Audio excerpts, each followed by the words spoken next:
امریکہ کے شہریوں نے اپنے اگلے صدر کے انتخاب کے لیے حق رائے دہی استعمال کیا۔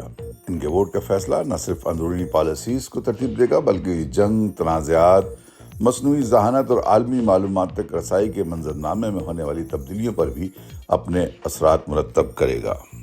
کیا کملا ہیرس دنیا بھر میں بڑھتے ہوئے چیلنجز کے باوجود عالمی طاقت کے طور پر امریکہ کے کردار کو برقرار رکھنے کی ڈیموکریٹک پارٹی کی پالیسی کو آگے بڑھائیں گی، یا ڈونلڈ ٹرمپ کا سب سے پہلے امریکہ کا موقف امریکی رائے دہندگان کو قدامت پسند ریپبلکن سیاست کی جانب راغب کرنے میں کامیاب ہو جائے گا؟ پولنگ سے قبل امریکی قوم اور ووٹر بیس یکساں طور پر منقسم دکھائی دیے، جس کی بنا پر یقین کے ساتھ نتائج کی پیشگوئی کرنا مشکل ہو گیا تھا۔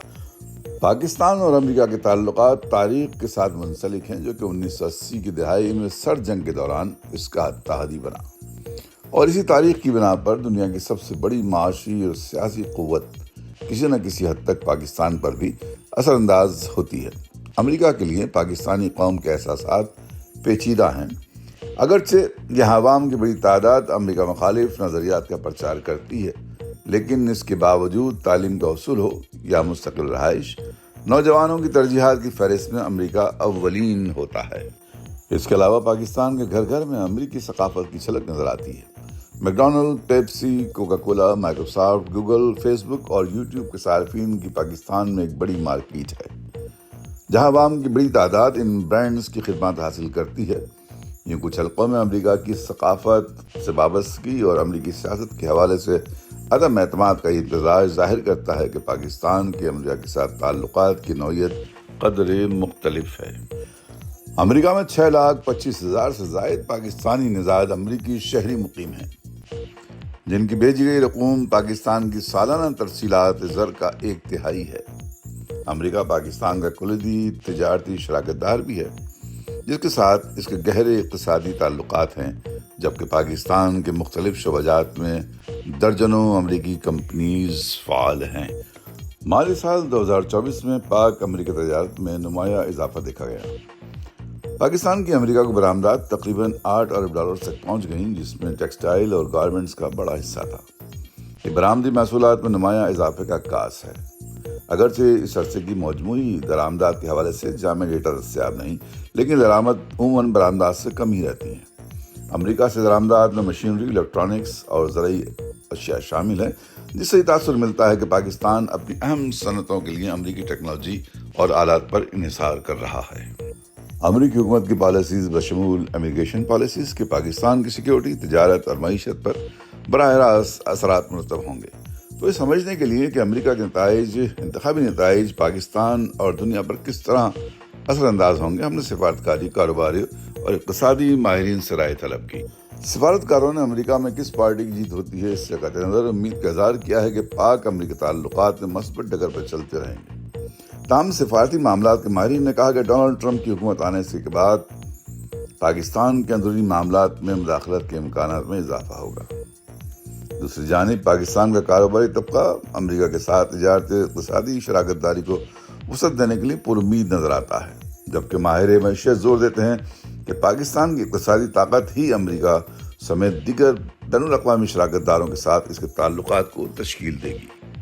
امریکہ میں پاکستان کے سابق سفیر جلیل عباس جیلانی نے اعتماد کا اظہار کرتے ہوئے کہا کہ باہمی تعلقات میں مثبت پیش رفت کا سلسلہ جاری رہے گا۔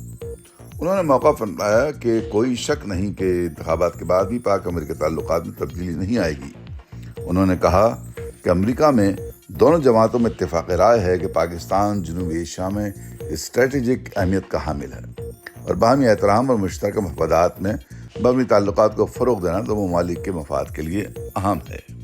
سابق سیکرٹری خارجہ سلمان بشیر نے کھلا انداز اپناتے ہوئے زور دیا کہ چیلنجز کے باوجود پاکستان کو اس کے ساتھ اپنے تعلقات بہتر بنانے کے لیے ثابت قدم رہنا ہوگا۔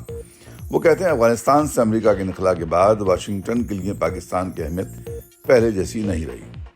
اس دوران امریکہ نے پاکستان کے اندرونی معاملات کو نظر انداز کیا ہے، لیکن ڈونلڈ ٹرمپ کے منتخب ہونے کے بعد امریکی حکمت عملی میں تبدیلی آ سکتی ہے۔ پاکستانی تارکین وطن کی بڑی تعداد ڈونلڈ ٹرمپ کے ساتھ ہے۔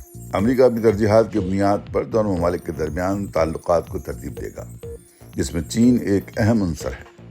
امریکہ اور بھارت کی اسٹریٹجک شراکت داری کے تناظر میں ضرورت ہے کہ پاکستان بھارت کے ساتھ تعلقات بہتر بنانے کے لیے اقدامات کرے۔ انہوں نے مزید کہا کہ بہت سے عوامل جیسے افغانستان اور ایران کے علاوہ غزہ اور لبنان کے تنازعات بھی پاک امریکی تعلقات پر اثر انداز ہو سکتے ہیں، لیکن ٹرمپ کی جیت کے بعد امریکہ میں اندرونی طور پر کھڑے ہونے والے مسائل زیادہ نتیجہ خیز ثابت ہوں گے۔ کیملا ہیرس کے ساتھ تعلقات مستحکم رہتے ہیں اور اسی طرح چلتے جیسے گزشتہ چند سالوں سے چلتے آ رہے ہیں۔ یہ تعلقات صرف اسی صورت میں نیا رخ اختیار کر سکتے ہیں کہ اگر پاکستان معاشی استحکام حاصل کر لیتا یا خطے میں اپنی اہمیت کو مزید بڑھانے میں کامیاب ہو جاتا۔ جہاں تک قانونی طور پر امیگریشن کا معاملہ ہے، ڈونلڈ ٹرمپ کے منتخب ہونے کے بعد بھی اس میں کوئی نمایاں تبدیلی نہیں دیکھتا۔ Overseas investors chamber of commerce and industry OICCI کے سیکرٹری جنرل عبدالعلیم نے بھی امریکہ کے ساتھ تعلقات کو مضبوط بنانے کے لیے پاکستان کی اقتصادی اور سیاسی استحکام کی اہمیت پر زور دیا۔ ایک ڈیموکریٹک امریکی انتظامیہ شاید پاکستان کی موسمیاتی تبدیلی کے حوالے سے اقدامات، علاقائی استحکام اور کثیر جہتی امداد کی حمایت جاری رکھے، جبکہ ممکنہ طور پر مالی امداد میں اضافہ بھی کر سکتی ہے، لیکن اس کے برعکس ریپبلکن قیادت امداد دینے کے بجائے دو طرفہ تجارت کو ترجیح دے سکتی ہے۔ اور ریگولیٹری اصلاحات ایک ایسا شعبہ ہے جہاں OICCI زیادہ سے زیادہ براہ راست بیرونی سرمایہ کاری FDI کو راغب کرنے میں معاون ثابت ہو سکتا ہے۔ وہ مزید کہتے ہیں کہ پاکستان کے لیے ضروری ہے کہ وہ چین اور روایتی شعبہ جات کے علاوہ بھی اپنے FDI کو متنوع بنائے۔ اگر امریکہ تجارتی پالیسی کو اپناتا ہے تو یوں سرمایہ کاری کے شعبہ جات میں نئے مواقع پیدا ہو سکتے ہیں، بالخصوص اگر پاکستان ٹیکنالوجی اور صاف توانائی جیسے شعبہ جات میں عالمی معیار کے مطابق فعال ہوتا ہے تو اس سے امریکی سرمایہ کاری میں اضافہ متوقع ہے۔ امریکی امیگریشن پالیسیز پاکستانی تارکین وطن پر اثر انداز ہوں گی۔ ایک جمہوری ملک، ایک جمہوری حکومت ہنرمندان کارکنان کے لیے زیادہ سازگار ماحول پیدا کر سکتی ہے، جس کے نتیجے میں پاکستان کی ترسیلات زر میں اضافہ ہو سکتا ہے۔ Pakistan institute of development economics کے سابق وائس چانسلر اور ڈائریکٹر جناب ڈاکٹر ندیم الحق نے پاکستان کو درپیش چیلنج کے لیے بیرونی عوامل کو مولد الزام ٹھہرانے کے رجحان پر تنقید کی۔ انہوں نے دلیل دی کہ بہت سے مسائل ملک اپنے پیدا کرتا ہے۔ عالمی منڈی کے ساتھ محدود تعاون کی وجہ سے ہماری معیشت بند گلی میں کھڑی ہے۔